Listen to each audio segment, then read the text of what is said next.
You want to have a partner who is aware of their well-being and who is focused on their well-being. This is incredibly important because most of us believe that having alignment in the values of our partner is the most successful, or is the number one determinant of having a successful partnership. We think it's about values. We're told it's about values. We're fed values, which, by the way, goes back to, you know where that goes back to? Religion. So to hell with your values. I just want to make sure that you don't sit there and eat a whole box of ding-dongs every day.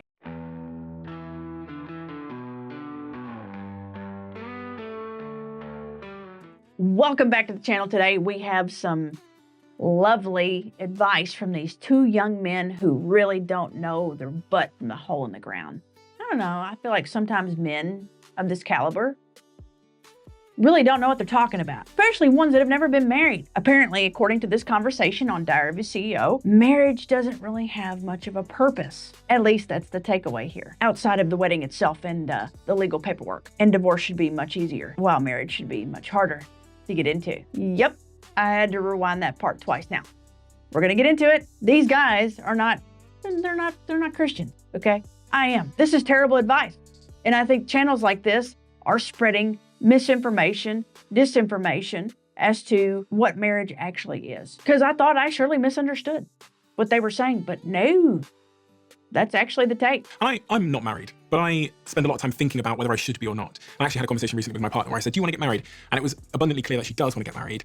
But then I asked why, and really, it seems like it was really just more for the wedding than for some kind of legal contract that we signed with the government. Sounds like dude really doesn't want to get married. What is his name? I'll have to look.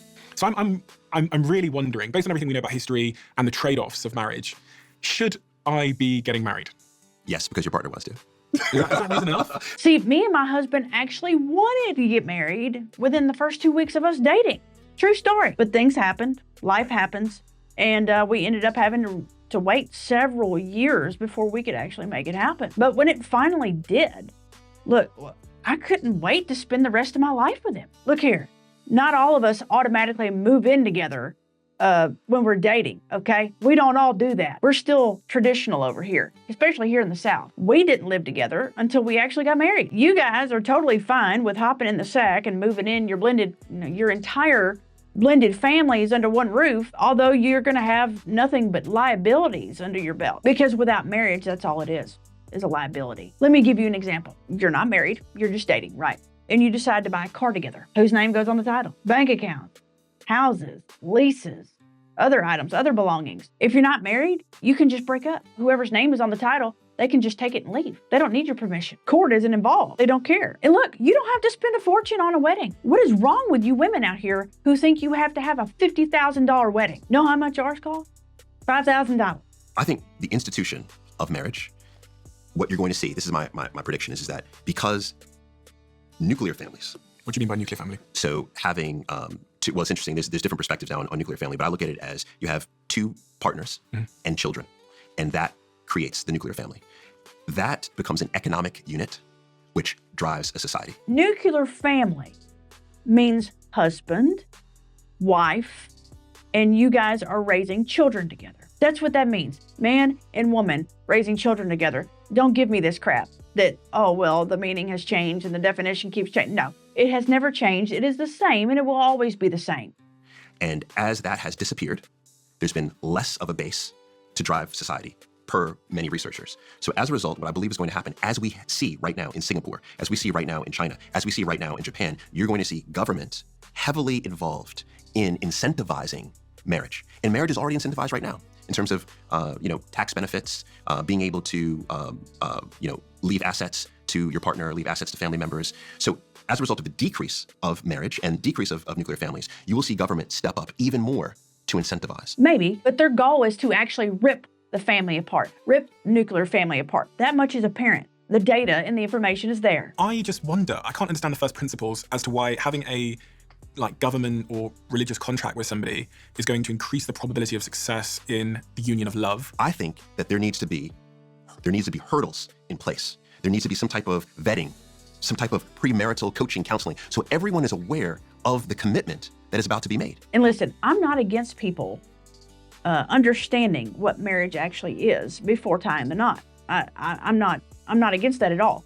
I fully agree that too many people sign up for it like they're signing up for a free trial at Netflix. And that's crazy to me, dude. Like, should you understand the implications, understand the commitment before you actually get married? Of course. But marriage without God, that's a false covenant, bottom line. I sometimes hear that people can't like get out of their marriage without having to like file a divorce thing with like through lawyers and going to court and battling it out in court. And I just think you should be free to leave if you want to leave. And you have the tools, you have skills around conflict management, etc. It needs to be hard. But then, if you want out, you should be able to get out in an hour. It should be easy. Drive up, Elvis Presley says, it's over, $25. It's free. Yeah, free, right? Saying that it should be easier to walk away than to work it out, that's where you're going to lose me. What's the incentive to stay then if you're going to make it easier? I know a lot of people to where that was the biggest deterrent was actually going through divorce proceedings, and they were like, you know what? Let's try to work it out. Let's just see where this goes. Let's see if we can build back that love that we once had. And look, I've known people that have done it. So no, I'm not for this whole make divorce easier thing. It's stupid. Making divorce harder isn't punishment. It's just friction, okay? And friction sometimes is the only thing that will force people to slow down, get honest with each other, and actually try. The whole charade of like doing a massive wedding, I think is a little bit weird. I think why can't we just have lots of events over the next 50 years where we bring our friends and family versus like one. I've also watched a couple of my friends at the moment who are getting married. The like 2 years of pain and heartache and like cancelling date nights so that they can afford this one wedding day feels like highly illogical to me. I've got one particular friend who is having to cancel so much of their like everyday joy to save up for this one big event, which is stressing them both out. And I don't think I don't think he's gonna have a great time at the wedding anyway, because he seems so stressed by it all. What this conversation really sounds like to me, it's not wisdom whatsoever. It sounds like commitment anxiety dressed up as a philosophy. I think I just have commitment issues. I think that's probably what it is. Yeah. I think that's at the core of it. Because you know what's so interesting to me is that you're already going to, well, how do I get out of this? He has real problems with commitment, don't he? There are many secular marriages, so you don't have to do anything religious related. And it sounds like a big difficulty that you have, could be the number one, is the wedding. If you're not a believer in God and you get married, you use the excuse that you get these tax breaks and you get all these benefits and you don't have to pay for 2 homes anymore, you can just pay for one and all this.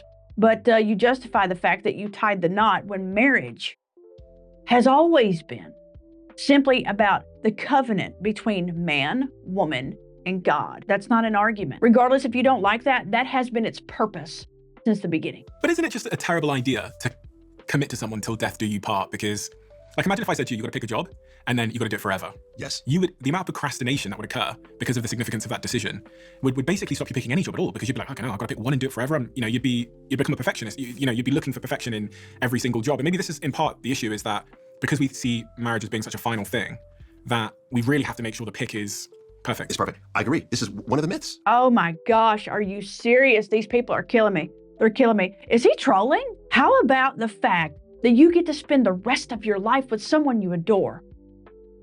Can we just talk about that? Right? This whole notion of till death do us part, which really was handed to us in religion. If you look through Christianity, Hinduism, even a lot of the modern day Islamic marriage ceremonies, there's some formation of you will be with this partner for the rest of your life. And I think what that does is it actually sets us up for a lower level of satisfaction. It sets us up for complacency. Oh, this is all we get. Right? Instead, They can't leave me. they can't leave me, so therefore I don't have to try as hard. I don't even have to talk to them now. Yeah, I don't have to go to the gym. No, I can just sit here so that is a myth though. I adore my husband more today than I did than the day that we began dating, and I'll tell you why. Because now I know him, and I know all of his flaws, all of his quirks, and his strengths and abilities, and how amazing of a person he is. Now it's not just me like chasing and lusting after somebody. He's a man that I'm invested in, that I would move mountains for. You're a team. You become a team and you tackle the good, the bad, and the ugly together. We have been through so much in life since we've been together. In the short time that we've been together, we really haven't been together that long. A decade, going on a decade. We have both lost parents. We have both lost animals. We've went through job changes and major life changes and general just life shifts, and dynamics. We're still fighting for each other, with each other to get through life, right? That's what's made us stronger as a couple, as a married couple. And the fact that, our covenant is between my husband and me and God. Like we've made a promise to God that we are one flesh, right? That's the way it's supposed to be. You know how? Have you heard of you need to be equally yoked? No. Oh, you haven't heard this? No. You're not reading your Bibles, dude. No, Come on now. That's his issue. He hasn't read the Bible. Pastors then interpreted that over the years to be what? Values. We get to today, you ask anyone on the street. We grab 10 people, 9 out of 10 would say, and we said, how important are values? 9 out of 10 would say, values is everything. What? Values change.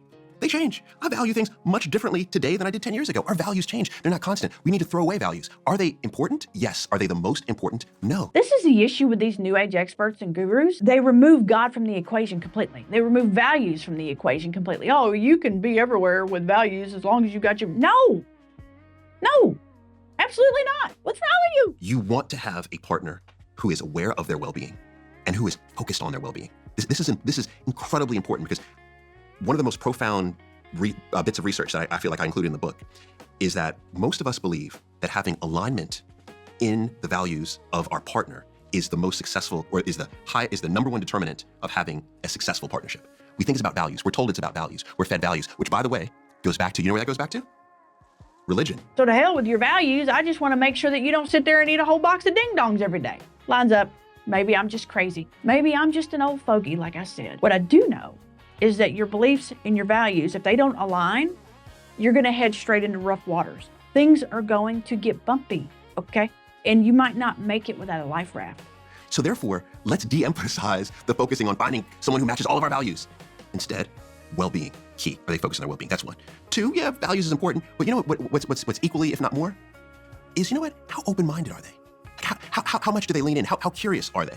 And then the third is, how resilient are they? This is why secularism is a stain on society, and why everybody, man and wife, need to just turn to the good book, to the Holy Bible, for guidance. If you're lost, that's where you need to be looking for your direction. If you have commitment issues and you don't know why in the world you would want to marry somebody, then don't do it. I didn't think that needed to be said. It's just that simple. But if you're not worried about marriage and you continue to live in your sin, you're going to have much bigger problems awaiting you. That's all. Like it if you liked it. Too bad if you didn't. And I'll see you in the next one.